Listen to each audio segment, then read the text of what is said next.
ॐ अज्ञानतिमिरन्धस्य ज्ञानाञ्जनशलाकया चक्षुरुन्मिलितं येन तस्मै श्रीगुरवे नमः। नमो विष्णुपादाय कृष्णप्रेष्ठाय भूतले श्रीमते भक्तिवेदान्तस्वामिनिति नामिने। नमस्ते सरस्वते देवे गौरवाणी प्रचारिणे निर्विशेष शून्यवादी पाश्चात्य देशतारिणे।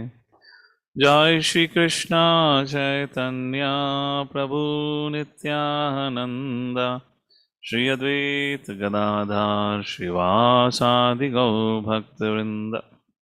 हरे कृष्णा कृष्णा कृष्णा हरे हरे, हरे Ram Ram Ram Hare Hare. Hare Krishna, we welcome everyone for today morning reading. We are reading from Bhagavad Gita, chapter number 2, verse number 8 onwards. Nahi prapashyami mamapanutyad yaschokam uchoshanam indriyanam avapya bhuma asapatan avapya bhuma asaptanam radham rajyam suranam apichadipatyam. So Arjuna have surrendered, has taken shelter of Lord Shri Krishna. Now Krishna is not a friend for Arjuna, not only a friend, but Krishna is more a guru. So now Arjuna says further, I can find no means to drive away this grief, which is drying away or drying up my senses. I will not be able to dispel it, even if I win a prosperous, unrivaled kingdom on earth with sovereignty like the demigods in heaven. Purport.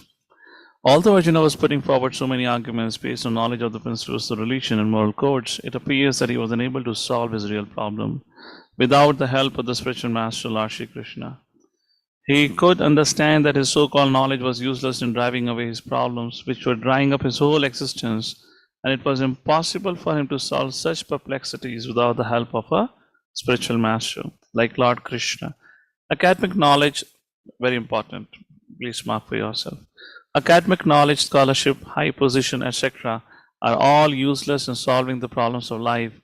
Help can be given only by a spiritual master like Krishna. Therefore, the conclusion is that a spiritual master who is 100% Krishna conscious is the bona fide spiritual master, for he can solve the problems of life. Therefore, we say, the material knowledge, what you have learned in your school and college, teaches you how to make a living, and the knowledge like Bhagavad Gita teaches you how to make a life. Lord Chaitanya said that one who is a master in the science of Krishna consciousness, regardless of his social position, is a real spiritual master. Kiva vipra, kiva nyashi, shudra kene naye, yahi Krishna tattvavita say guru hai. It does not matter whether a person is a vipra, learned scholar in Vedic wisdom, or is born in a lower family, or is in the renounced order of life. If he is a master in the science of Krishna, he is a perfect and bona fide spiritual master. So, without being a master in the science of Krishna consciousness, no one is a bona fide spiritual master. It is also said in the Vedic literature, Satkarma nipano vipra mantra tantra visharadaha avaishnavo gunurnasya vaishnava swapacho guruhu. A scholarly Brahmana, expert in all subjects of Vedic knowledge, is unfit to become a spiritual master without being a Vaishnava, or expert in the science of Krishna consciousness. But a person born in a family of a lower caste can become a spiritual master if he is a Vaishnava or Krishna conscious. Shwapacho, even from the family of dog eaters, actually, Padma Puran. So, how to solve the real problems of life? Prabhupada now focuses in his next paragraph. The problems of material existence, Janma, Mrityu, Jara, Vyadhi, cannot be counteracted by accumulation of wealth and economic development. Yes or no? In many parts of the world, there are states which are replete with all facilities of life, which are full of wealth and economically developed. Yet the problems of material existence are still present. In fact, they have more of these problems. One of our family is in Canada right now, not Canada, right? Canada, yeah, they're in Canada, and they had to take the child to an emergency. In an emergency, they had to wait for 5 hours. I said local hospitals in India are better. You get admission, in local hospital, in general ward, in 1 hour. In emergency ward, they have to wait for 5 years, like that. So which means emergency ward mein itna waiting, which means what? Janam, Mrityu, Jara, Vyadhi problems are too much in many parts of the world. They are seeing peace. They are seeking peace in different ways, but they can achieve real happiness only if they consult Krishna, or the Bhagavad Gita and Srimad Bhagavatam, which constitute the science of Krishna through the bona fide representative of Krishna, the man in Krishna consciousness. Now, next paragraph, Prabhupada says, Krishna consciousness is the only way. If economic development and material comforts could drive away one's lamentations for family, social, national, international inabilities, then Arjuna would not have said that even an unrivaled kingdom on earth or supremacy like that of the demigods and the heavenly planets would be unable to drive away his lamentation. Got it? If economic development can give us really happiness, then Arjuna had that opportunity after winning the war. He sought, therefore, refuge in Krishna consciousness. And that is the right path for peace and harmony. Economic development or supremacy over the world can be finished at any moment by the cataclysm of material nature. Even elevation into a higher planetary situation, as men are now seeking on the moon planet, can also be finished at one stroke. The Bhagavad Gita confirms this, Shine Punye Mrityalokam Vishanti. When the results of pious activities are finished, one falls down again from the peak of happiness to the lower or lowest status of life. Many politicians of the world have fallen down in that way. Such downfalls only constitute more causes for lamentation. When you rise high and then you fall down, it really hurts a lot. If you're standing on the ground and then collapse, that's less pain. Imagine you're on the top of the coconut tree and then you slip. It will hit very hard, right? That's the point. Text number 9. All right. We read the last paragraph, right? Oh yeah, the conclusion. Therefore, if you want to curb lamentation for good, then we have to take shelter of Krishna, as Arjuna is seeking to do. So Arjuna asks Krishna to solve his problem, definitely. And that is a way of Krishna consciousness, which means to seek solutions, spiritual solutions for material problems. Sanjaya vacha evam yuktva rishikesham gudakesha parantavaha na yosya iti govindam uktva tushnim babhuvaha. Wow, Sanjaya speaks. Now he is addressing Krishna with 3 different names, Rishikesham, Gudakesha. Well, Gudakesha is Arjuna actually, and Govindam. 2 names, Rishikesham and Govindam. Again, very interesting context. What did Sanjaya say? Having spoken thus, Arjuna, chastiser of enemies, told Krishna, Govinda, I shall not fight, and fell silent. To know more details about it, please go and watch the Gita Essence video. Otherwise, it will take time for me to talk about the whole psychology here. Purport. Dhritarashtra must have been very glad to understand that Arjuna was not going to fight and was instead leaving the battlefield for the begging profession. But Sanjaya disappointed him, again in relating that Arjuna was competent to kill his enemies, Parantapaha.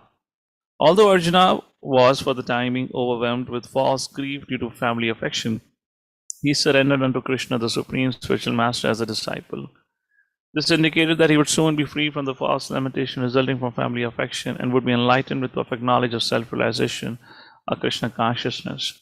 Thus, Dhritarashtra's joy would be frustrated since Arjuna would be enlightened by Krishna and would fight to them. Therefore, Rishikesham and Govinda. That's the reason Sanjay used these 2 words. Text number 10. Tamvacha Rishikeshaha prahasan iva bharataha Senayorubhayor madhye vishidantam nidam vacha. Very interesting. At that point of time, Lord Shri Krishna began to speak. But before speaking, what did prahasan iva bharata? He had a smile on his face. How can you smile when somebody in front of you crying? That to your dear friend and now a dear disciple? Senayorubhayor madhye. They were still standing between both the armies. Vishidantam idam vachaha. And Krishna spoke to the person who was lamenting, that is Arjuna. Purport. The talk was going on between intimate friends, namely Rishikesh and Gudakesh. Beautiful names, huh? Rishikesha and Gudakesh. And imagine a family has 2 sons, Rishikesh and Gudakesh. If they go to America, they'll become Rishi and Guda. As friends, both of them were on the same level, but one of them voluntarily became a student of the other. Krishna was smiling because a friend had chosen to become a disciple. As Lord of all, he is always in the superior position as master of everyone. Yet the Lord agrees to be a friend, a son or a lover for a devotee who wants him such a role. But when he was accepted as a master, he at once assumed the role and talked with the disciple like the master, with gravity, as it is required. Which means the teacher should be grave, should not smile. No, that's not the meaning of gravity. You can laugh, you can smile, but you should be sense control and mind control. It appears that the talk between the master and the disciple was openly exchanged in the presence of both armies, so that all were benefited. So the talks of Bhagavad Gita are not for any particular person, society, or community, but it is for each and everyone. Text number 11. Now, Lord Shri Krishna begins to speak to Arjuna as Arjuna requested, "My dear Lord, please enlighten me." Shri Bhagavan Uvacha Asochananvasocha Swam Pragnavada Javashashe Gatasum cha nanusochanti panditaha. What are you talking about, Arjuna? While speaking learned words, you are lamenting for what is not worthy of grief. Those who are wise lament neither for the living nor for the dead. Purports. The Lord at once took the position of a teacher and chastised the student, calling him indirectly a fool. The Lord said, "You are talking like a learned person, but you do not know that one who is learned, who knows what is body, what is soul, does not lament for any stage of the body, neither in the living nor in the dead condition." As explained in later chapters, it will be clear the knowledge means to know matter and spirit and controller of both. Arjuna argued that religious principles should be given more importance than politics or sociology, but he did not know that knowledge of matter, soul, and Lord is even more important than religious formularities or formularies. And because he was lacking that knowledge, he should not have posed himself as a very learned man. And he did not happen to be a very learned man, because he was consequently lamenting for something which was unworthy of lamentation. The body is born and is destined to be vanquished today or tomorrow. Therefore, the body is not as important as the soul. One who knows this actually learned, and for him there is no cause for lamentation, regardless of the condition of the material body. So Lord Shri Krishna chastises Arjuna, telling him, "You're posing to be a learned person, but you are in fact a fool, because you're lamenting for something which is not worthy." Text number 12. Krishna speaks further. Na tu evaham jatu nasham, na tu neme janadipa, na chaivana bhavishyamaha sarve vayam natha param. Never was there a time when I did not exist, nor you, nor all these kings, nor in the future shall any of us cease to be. So who it is being discussed about? The soul, eternal soul. The body is perishable. Purports. Now the discussion of Sankhya Yoga begins. In the Vedas, in the Katha Upanishad, as well as in the Shveta Ashvara Upanishad, it is said that Lord is the maintainer of all living entities in terms of their different situations according to karma and reactions of work. That Supreme Lord, by his plenary portions, alive in the heart of every living entity, which means Paramatma. Only saintly person who can see within and without the same Supreme Lord can actually attain to perfect and eternal peace. So now here you'll notice in Prabhupada purport, while discussing about the body but spirit soul, Prabhupada will be hammering Mayavadi's misconception, where they say everyone is same. So that is something Prabhupada is going to defeat again and again. So Prabhupada quotes here, and what is mentioned? Nitya nitanam chetna chetanam eko vaunam yo vidadati kaman Tamatmastam ye anupashyanti dhira tesham shantihi shashvati netaresham. The same Vedic truth given to Arjuna is given to all persons in the world who pose themselves as very learned, but actually have but a poor fund of knowledge. The Lord says that he himself, Arjuna, all the kings who are assembled are eternal living beings, and the Lord is eternally the maintainer of the individual living beings, both in their conditioned and the liberated situations. 15th chapter, verse number 12 to verse number 15 is the answer, is what Prabhupada is quoting here. The Supreme Personality regarded as a supreme individual person, and Arjuna, the Lord's eternal associate, and all the kings assembled are Jivatmas. It is not they did not exist as individuals in the past. It is not they will not remain eternal persons. The individuality, again focus, individuality. Each one of us are individuals, not same. The individuality existed in the past. The individuality will continue in the future without interruption. Therefore, there is no cause for lamentation. The whole cause of lamentation is because of thinking that the person has ceases to exist. Now he does not exist because the body is not there, but the soul is always there. That is the point being made. Now, the Mayavadi theory. Individual, we all are individuals, but that's not Mayavadi's understanding. Mayavadi, Vad means philosophy, Mayavad, the philosophy of falsehood. I mean, that's not the actual meaning, but that's what the conclusion is. You know, the Mayavad theory that after liberation, the individual soul, separated by the covering of Maya or illusion, will merge into the Brahman and lose his individual existence, not supported herein by Lord Sri Krishna. Nor is a theory that we only think of individuality in the conditioned state supported. Krishna clearly says herein that in the future also the individuality of the Lord and others, as it is confirmed in the Upanishads, will continue eternally. This statement of Krishna's is authoritative because Krishna cannot be subject to illusion. If individuality were not a fact, then Krishna would not have stressed so much, even for the future, that all of us would continue to exist. That's the point. The Mayavadi may argue that the individuality spoken by Krishna is not spiritual, but material. Even accepting the argument that individuality is material, then how can one distinguish Krishna's individuality? Krishna affirms his individuality in the past and confirms his individuality in the future. Very valid point. Krishna is always Satchitananda. He is always spiritual. He doesn't have material form. We have a material form, and if our individuality exists in our conditioned state, then how Krishna's individuality can exist in the future when we are merging with him? Should not be. That's the point Prabhupada is saying. He has confirmed his individuality in many ways, and impersonal Brahman he has been declared to be subordinate to him. 14th chapter, last verse. Brahmano hi pratishtaham. Krishna has maintained spiritual individuality all along. If he is accepted as an ordinary conditioned soul in individual consciousness, then this Bhagavad Gita has no value as authoritative scriptures. The Mayavadis should not write commentary on Bhagavad Gita because they think Krishna is also like us. Then it doesn't make sense. I mean, this is a complete bogus, this whole cheating actually. A common man with all the four defects of human frailty is unable to teach that which is worth hearing.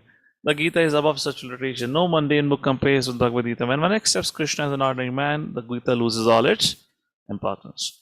The Mayavadi argues that the plurality mentioned in this verse is conventional and that it refers to the body. So what Mayavadi said, no, this is not about the soul. Individuality is of the body. But previous to this verse, such a bodily conception is already condemned. After condemning the bodily conception, how was it possible for Krishna to place a conventional proposition on the body again? When you've already condemned, why would you establish it again? Therefore, individuality is maintained on special grounds and thus confirmed by great acharyas like Sri Ramanujacharya and others. It is clearly mentioned in many places in the Gita that this spiritual individuality is understood by those who are devotees of the Lord. Remember the introduction. Those who are envious of the Krishna as the Supreme Lord have no bona fide access to this great literature.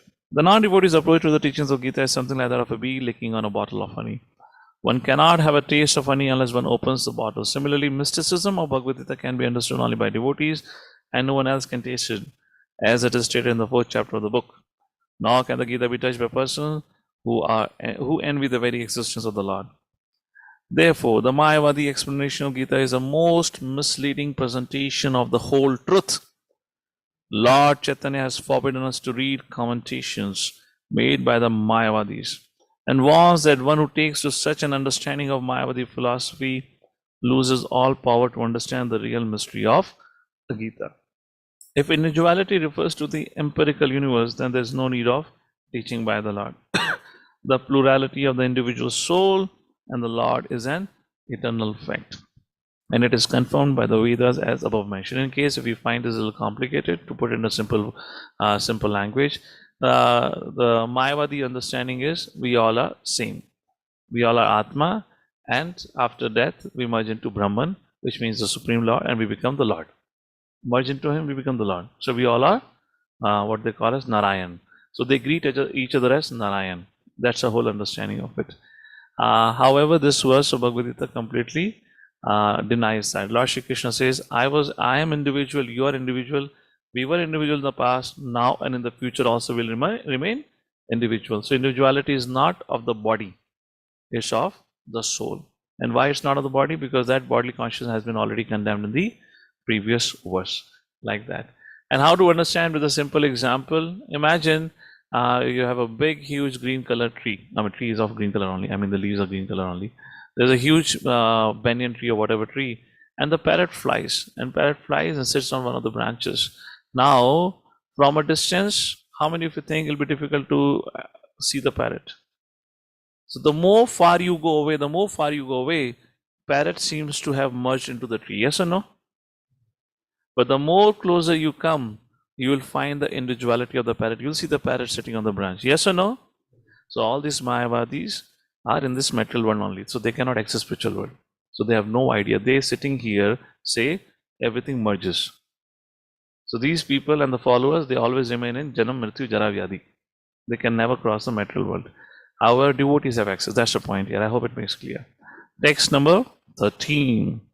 Dehinasmin yatha dehe kaumaram yavanam jara tada deyantara prapte dhirastatra namuyati.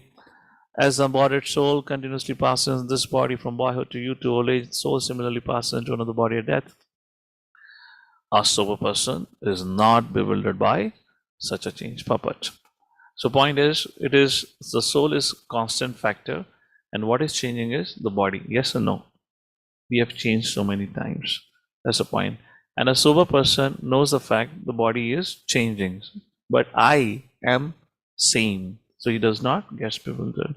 Purport. Since every living entity is an individual soul, each is changing his body every moment, manifesting sometimes child, youth, and old man. Yet the same spirit soul is there and does not undergo any change.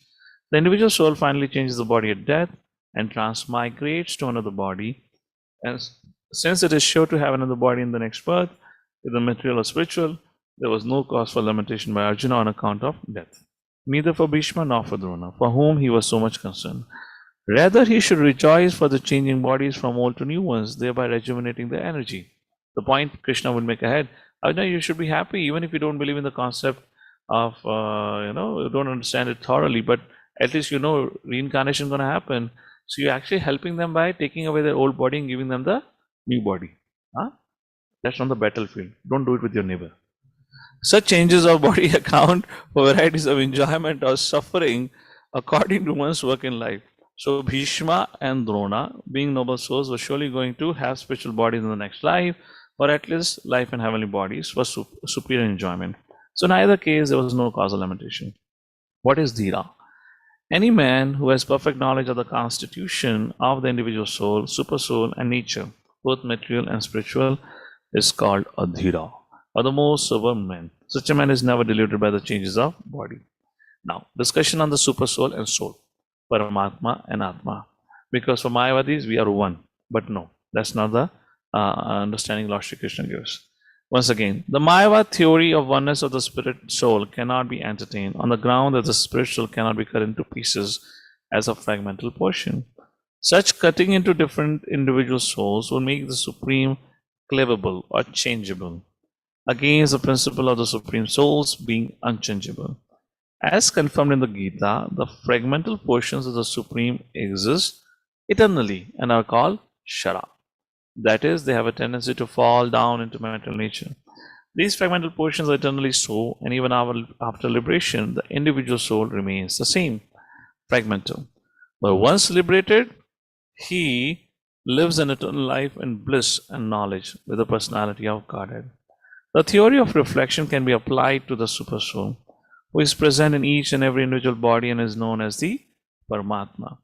He is different from the individual living entity. When the sky is reflected in water, the reflections represent both the sun and the moon and the stars also. The star can be compared to the living entities and the sun or the moon to the Supreme Lord. The individual fragmental spirit soul is represented by Arjuna, and the Supreme Soul is the personality of Godhead. They are not on the same level as it will be apparent in the beginning of the 4th chapter. If Arjuna is on the same level with Krishna and Krishna is not superior to Arjuna, then the relationship of instructor and instructed becomes meaningless. If both of them are deluded by the illusionary energy, then there is no need of one being the instructor. Such instruction would be useless, because in the clutches of Maya, no one can be an authoritative instructor. Under the circumstances, it is admitted that Lord Krishna is the Supreme Lord, superior in position to the living entity. Arjuna, who is a forgetful soul, deluded by Maya. The analogy is given is how do we understand soul and super soul is given.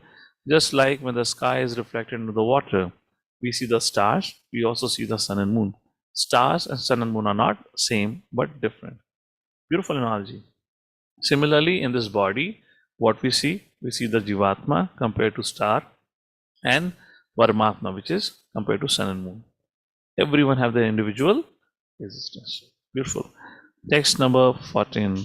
Mataspashastu kanteya shitosha sukha dukkada agama bhayano nityastam titikshva bharatah. O son of Kunti, the non-permanent appearance of happiness, distress, and the disappearance in due course are like the appearance and disappearance of winter and summer seasons. They arise from sense perception, ocean of Bharat, and one must learn to tolerate them without being disturbed. Purport. In the proper discharge of duty, one has to learn to tolerate non-permanent appearances and disappearances of Sukha and Dukha. According to Vedic injunction, one has to take his bath early in the morning, even during the month of Magh. It is very cold at that time. Of course, you may not relate to this particular example now because it doesn't matter for you now. Cold or hot, you get your hot water through the grace of geyser. But in spite of that, a man who abides by the religious principle does not hesitate to take his bath. Which bath? River bath. That is what it indicated. Similarly, a woman does not hesitate to cook in the kitchen in the months of May and June, the hottest part of the summer season. One has to execute his duty in spite of climatic inconveniences. Similarly, to fight is a religious principle of the Kshatriya. Although one has to fight with some friend or relative, one should not deviate from his prescribed duty. Like Prabhupada gave an example before, because I'm not hungry, so I will not cook. It's not the meaning. You have to cook, that's your responsibility. Regardless if you're hungry or not, you have to cook for others who are dependent on you. You are a Kshatriya, you cannot say I will not fight because I don't feel like fighting. No, you have to protect Dharma. It's a religious duty, you have to perform it. One has to follow in order to rise up to the platform of knowledge. Because by knowledge and devotion only can one liberate himself from the clutches of Maya. So we have to follow rules and regulations of religious principles to rise to the platform of knowledge. The two different names or address given to Arjuna are also significant. To address him as Kaunteya and Bharata. Kaunteya signifies great blood relation from his mother's side, and to address him as Bharata signifies the greatness from his father's side. From both sides, he is supposed to have a great heritage. A great heritage brings responsibility in the matter of proper discharge of duties, therefore he cannot avoid fighting. So Krishna says, Tam Titikshva Bharata. Don't get affected by the changing of season. When there is a summer season, followed by winter, followed by summer. Like sunrise, sunset, sunrise, sunset. Don't get too much disturbed. Oh, there is sunset today. What will happen? It's all dark. Don't problem. That's the time for you to sleep. Tomorrow morning, sunrise will happen. So that's the point. Learn to tolerate. Don't get too much affected by this temporary thing. Text number 15. Yam hina vyatatantyete purusham purushabha samadukha sukham dhiram so amritatvaya kalpate. O best among men, the person who is not disturbed by happiness and distress and is steady in both is certainly eligible for liberation. Purport. Anyone who is steady in his determination for the advanced stage of spiritual realization can equally tolerate the onslaughts of distress and happiness, is eligible for liberation. In the Varnashram institution, the fourth stage of life, that is sannyas, is very painful. But one who is serious about making his life perfect surely adapts to the sannyas order. The difficulties usually arise from having to sever family relationships to give up the connection of wife and children. But if anyone is able to tolerate such difficulties, surely his path to spiritual realization is complete. Similarly, in Arjuna's discharge of duties as a Kshatriya, he is advised to persevere, even if it is difficult to fight with his family members or similarly beloved persons. Lord Chaitanya took sannyas at the age of 24, and his dependents, young wife as well as old mother, had no one else to look after them. Yet for a higher cause, he took sannyas and was steady in the discharge of higher duties. That is the way of achieving liberation from material bondage. So Arjuna wanted, why should I waste my time in fighting? Better I should aspire for moksha. So Krishna is saying, One who is not disturbed by sukha and dukkha actually is qualified for liberation. So don't get affected. Perform your duty. That's the point. Text number 16. Nashato vidyate bhavo, na bhavo vidyate sataha, ubayorapi drashtvanta anyo tattvadashibhihi. Those who are seers of the truth have concluded that of the non-existent, which means the body, there is no endurance, and of the eternal, there is no change. This they have concluded by studying the nature of both matter and spirit. Purport means body is always changing. There is no endurance means it is not everlasting. And when it comes to the soul spirit, it is always spirit, no change. Purport. The body is ever changing every moment by the actions and reactions of different cells is admitted by modern medical science. Thus, growth and old age are taking place in the body, but the spirit soul exists permanently, remaining the same despite all changes of the body and the mind. That is the difference between matter and spirit. By nature, the body is ever changing, soul is eternal. Conclusion is established by all classes of seer of the truth, both impersonalist and personalist. So both of them agree. Body is temporary and soul is eternal. In Vishnu Puran, it is stated that Vishnu and his abodes all have self-illuminated spiritual existence. Jyotimshi Vishnu Bhuvanani Vishnu. Bhuvanani Vishnu. The words existent and non-existent refers only to spirit and matter. This is the beginning of the instruction by the Lord to the living entities who are bewildered by the influence of ignorance. Removal of ignorance involves the re-establishment of the eternal relationship between the worshipper and the worshipable, means us and the Lord, and the consequent understanding of the difference between part and parcel and the Lord. One can understand the nature of the Lord by thorough study of oneself. The difference between oneself and the Lord being understood as a relationship between the part and whole. In the Vedanta Sutras, as well as in Srimad Bhagavatam, the Supreme has been accepted as the origin of all emanations. Such emanations are experienced by superior and inferior material sequences. The living entities belong to the superior nature, as it will be revealed in the 7th chapter. Although there is no difference between the energy and the energetic is accepted as the supreme, and the energy is accepted as the subordinate. The living entity is therefore always subordinate to the Supreme Lord, as in the case of the master and the servant. Such clear knowledge is impossible to understand under the spell of ignorance. And to drive away such ignorance, the Lord teaches the Bhagavad Gita for the enlightenment of all living entities for all time. Hare Krishna. So, what is the purpose of Bhagavad Gita? To drive away our ignorance, to re-establish our relationship with the Supreme Lord as part and parcel of the Lord, as a relationship between the servant and the master. So, Prabhupada in the purport gives great emphasis to this understanding. The Lord is the origin of everything. So, people at times affected by the illusion, they have sometimes very silly questions actually. Although they understand we are not eternal in terms of this body is not eternal, nobody has ever lived, everyone is supposed to die, etc., etc. And they understand other basic truths, but they get stuck. Some of you might have experienced, they get stuck at one point. All right, I have a cause, somebody created me, my father had a father had a father, back. And you say the original father is the Lord. But here is my question. I'm very confidently and proudly asked, who created God? Who created God? And therefore scripture says the definition, the very fundamental definition of word Bhagavan. In fact, in Bhagavad Gita, Arjuna says, Adi Purush, you are the original personality. That's some Purusha means the original personality. We are Prakriti, which means part and parcel.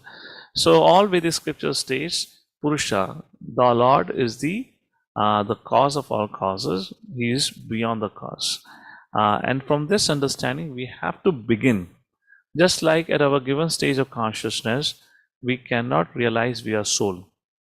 But to practice spiritual culture, we have to start our practice at this platform, knowing that I'm not the soul, but I'm not the body, but soul. At least theoretically, we have to accept it. But when we take to the spiritual culture, then that theory turns into realization. And the same fact goes for all the scientific research that we have, or even for mathematics. Everything begins with certain hypotheses, just like imaginary number. is a very fundamental part of mathematics, and it itself says it does not exist. But so many mathematical equations are resolved by imaginary number. Like that, many other things. Third law of thermodynamics, the perfect entropy, etc., which is talked about. It doesn't exist. But based on that assumption, many other results are derived. So, similarly, it may be difficult for us to comprehend certain truths at the given point of time. So, the way of understanding is accept what you can understand and don't become so much disturbed by what you cannot understand. Move forward, take to the spiritual practice. And when we take to the spiritual practice, gradually we will understand everything. And those who lack that patience, I'm particularly focusing on Tam Titsakshva Bharata, application of tolerance that Krishna was speaking about. We have to learn to tolerate our own misgivings, misunderstandings, and also faults. Is very important. At times we become extremely restless about ourselves. Oh, when will I understand everything? When will I become pure? When? Remember Narada the boy. Make him the role model.